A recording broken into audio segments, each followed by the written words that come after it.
Hi everyone. Well, it's been a really busy month between setting up the pre-order for Courting Trouble, the release of the paperback of Magical Beginnings, making the first two videos, festive preparations, updating every media outlet I have, but I've set time aside for this reading.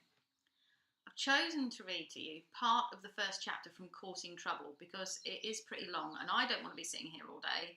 You probably don't want to listen to me for that long, so you're just going to get a small sample of what happens when Andy and Alex have their first meeting with their dad in over a decade. So now sit back and relax and let me regale you with the beginning of the story. Alex and I stood side by side in the elevator of the Sheraton Seattle Hotel and Towers, riding up to the penthouse. Alex was positively dancing with nerves, moving his weight from one foot to the other and bouncing slightly. But it wasn't the physical twitching that was getting on my nerves, so much as it was his aura fizzing against mine, almost like he was constantly pinching me on some level. I understood why he was on edge, but it was really starting to annoy me. I'd even tried to cast a calming spell on him several times, in fact, since we entered the elevator.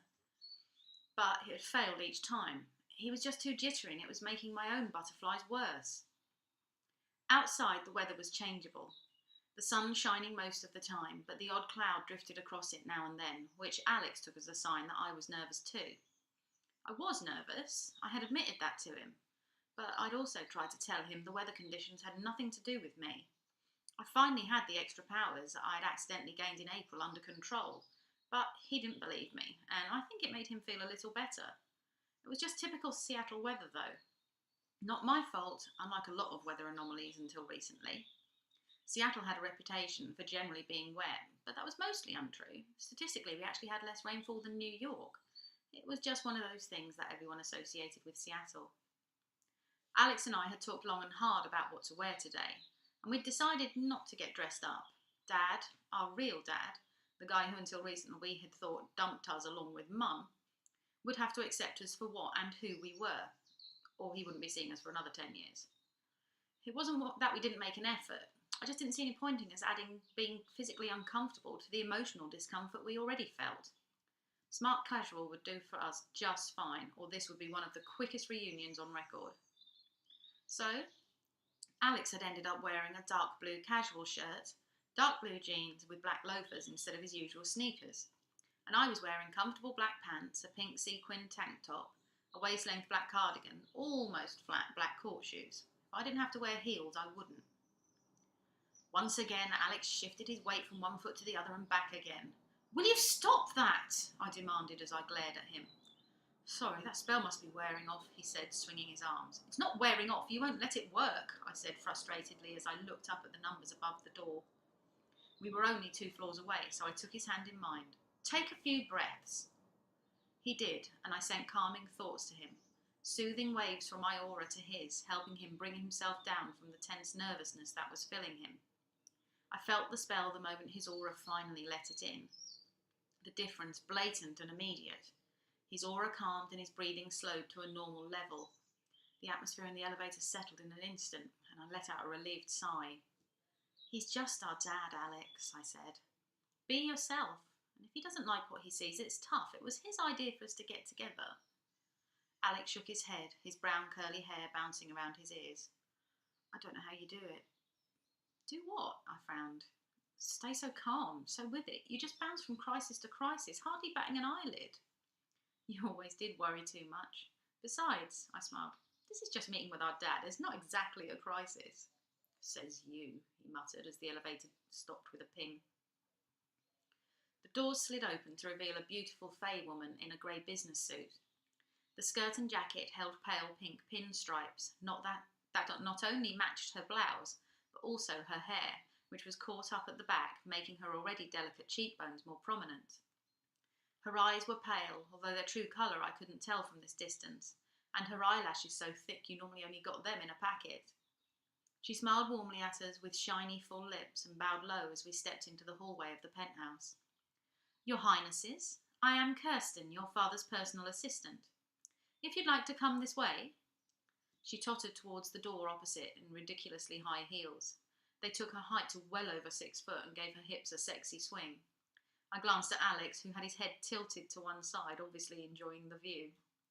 You realise she's probably over 1,000 years old, I sent to him, hoping to burst his bubble. It had always been easy to send thoughts to Alex.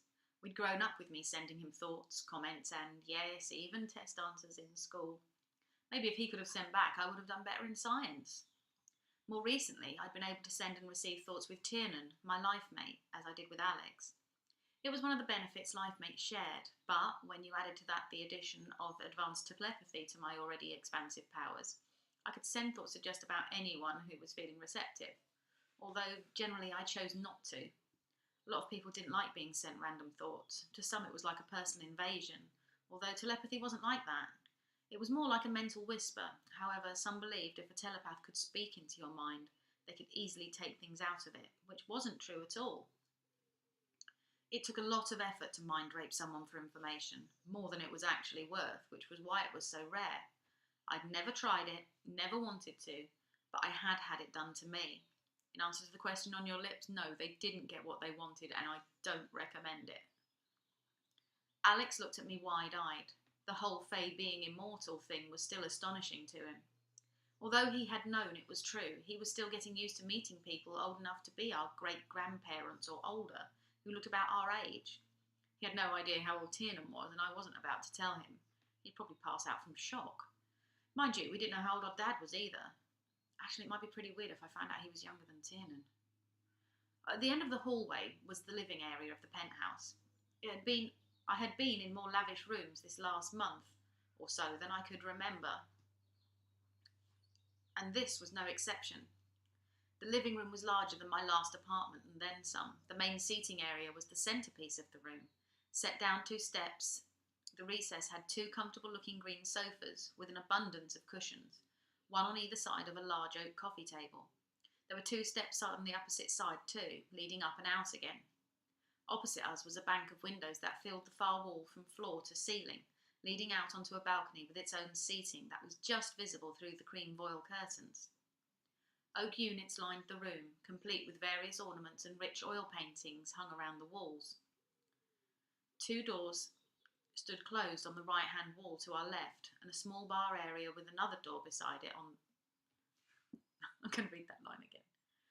2 doors stood closed on the right-hand wall, and to our left was a small bar area with another door beside it. Please, make yourselves at home, Kirsten smiled again. Prince Slevin won't keep you a moment. With a final bow of her head to us, she walked away, disappearing through the door by the bar. Alex went and sat on one of the sofas, but I went to the window and looked out at the view. The Seattle skyline still stunned me after all these years. You could see the river from here. Rays of sunlight played prettily on its surface, and beyond that the silhouettes of the big city.